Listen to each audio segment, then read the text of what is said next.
दोस्तों last blog में मैंने बताया था कि कैसे हमारी ट्रेन 6 से 7 घंटे लेट हो गई थी और अब तो मैं सो के थक चुकी थी। फाइनली शाम हुआ और मेरा मूड फ्रेश हुआ अब झालमुड़ी खा के।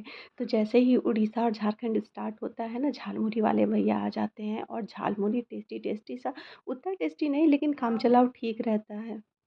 फिर मैंने एक झालमुड़ी बनवाया झालमुड़ी भैया से और ये ठोंगा जो है 20 रुपए का ठोंगा दे रहे थे।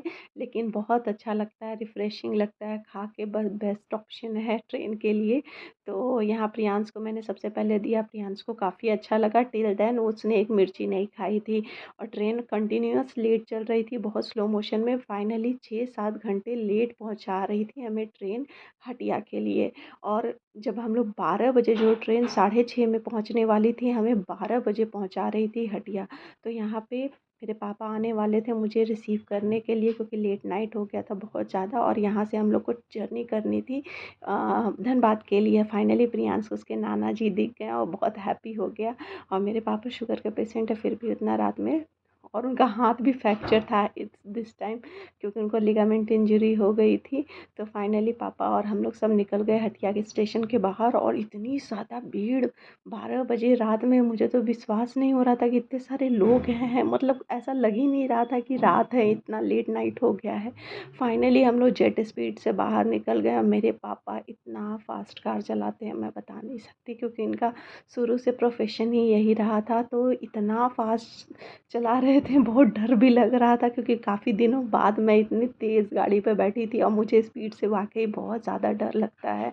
और मेरा स्पीड हमारे कार का जो है कब तभी कम हो रहा था जब इस तरह के बड़े-बड़े ट्रक्स गुज़र रहे थे, कुछ मशीनरी लेके जा रहे थे। फिर फाइनली रात होते-होते हम लोग को ढाई बज, मतलब 3 बज गया था। 3 घंटे में हम लोगों ने रांची टू धनबाद का सफ़र तय किया था। और प्रियांश सोने की कोशिश कर रहा था, मैं भी पलक झपकाने की कोशिश कर रही थी, बट हो नहीं रहा था, क्योंकि कार इतनी ज़्यादा स्पीड में चल रही थी, 100 एंड 110 की स्पीड में चल रही थी। फाइनली हम लोग धनबाद पहुंच गए और धनबाद स्टेशन पे भी वैसी ही रौनक थी जैसे कि जस्ट मॉर्निंग वाली सुबह हुई है। और यहाँ पे मैंने पी थी कुल्हड़ वाली चाय। थोड़ा देखने में अनहाइजीनिक लगता है, बट चाय एक नंबर रहती है, मस्त कुल्हड़ वाली। आपको गर्म करके, जो चूल्हे पे कुल्हड़ गर्म करके रखते हैं ना, वो वाली भी चाय मिलती है, वो भी बहुत टेस्टी लगती है। तो गर्मा गर्म कुल्हड़ वाली चाय एंजॉय की। थोड़ा शुगर ज़्यादा था, बट चाय एक नंबर थी, रिफ़्रेशिंग थी। और टाइम ऐसा हो रखा था ना, मुझे चाय पीने में भी थोड़ा डाउट हो रहा था कि मुझे सोना है अब, बहुत ज़्यादा थक गई थी मैं।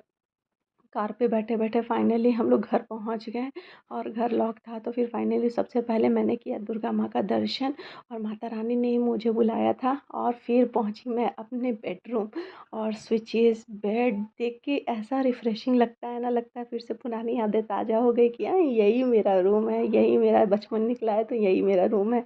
फाइनली फैल के मैं एकदम अपने बेडरूम में आ गई और लेट गई और बहुत रिलैक्सिंग लग रहा था। बैग को मैंने कार में ही छोड़ दिया था, इसीलिए ड्रेस चेंज नहीं किया, बस ऐसे ही सो गई, बहुत लेट हो गया था। और सुबह जैसे ही मेरी आँख खुली, मेरी आँख सामने था चाय। और अपने बालकनी में आके बाहर इस चारों तरफ ग्रीनरीज को देखते हुए मैंने अपनी सुबह की पहली चाय फिनिश की। और मम्मी अभी नहीं थी, तो लेकिन चाय और नाश्ता मुझे बना बनाया मिल गया, क्योंकि जो हमारे रेंटर्स हैं वो काफ़ी ज़्यादा अच्छे और केयरिंग नेचर के हैं। वो आई तो मैं चाय वाय मिल गया, नाश्ता मिल गया। और यहाँ पे जो नीचे आंटी रहती है, वो पूजा की सारी तैयारी कर देती है, क्योंकि पापा भी नवरात्रा कर रहे हैं, तो यहाँ पूजा की भी तैयारी कर देती है। तो जय दुर्गे माँ, मिलते हैं नेक्स्ट ब्लॉग में, बाय बाय।